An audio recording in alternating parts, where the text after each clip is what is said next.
সম্পাদক মাহবুব এবং সাংগঠনিক সম্পাদক মাহবুব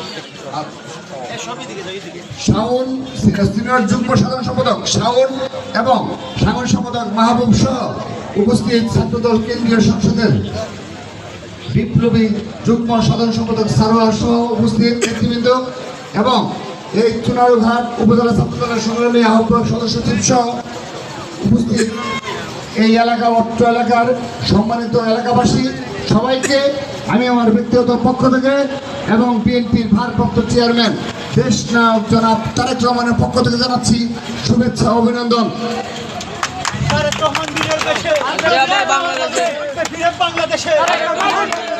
সম্মানিত উপস্থিতি, আমরা আজ এখানে কথা বলতে এসেছি, কিছু সাংগঠনিক নির্দেশনা দেওয়ার জন্য এসেছি।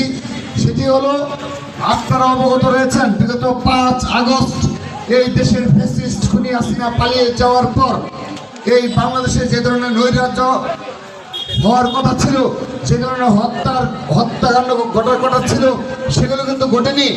এগুলো ঘটেনি, এটির মূল কারণ বিএনপির ভারপ্রাপ্ত চেয়ারম্যান দেশ নায়ক জনাব তারেক রহমানের কঠোর সাংগঠনিক তৎপরতা এবং কঠোরভাবে এই দেশের ক্রান্তি লগ্নে নেতৃত্ব দিয়েছে, তাই এই দেশে কোনো হত্যাকাণ্ড ঘটেনি। আপনারা অবগত রয়েছেন এই অবৈধ ফ্যাসিস্ট সরকারের প্রধান খুনি হাসিনা বিগত তার শাসনামলে তিনি বারবারই সাধারণ জনগণকে বিভ্রান্ত করতেন। তিনি বলতেন যে যদি আওয়ামী লীগের পতন ঘটে তাহলে নাকি তাদের 5 লক্ষ আওয়ামী লীগের নেতা কর্মীদের হত্যা করা হবে।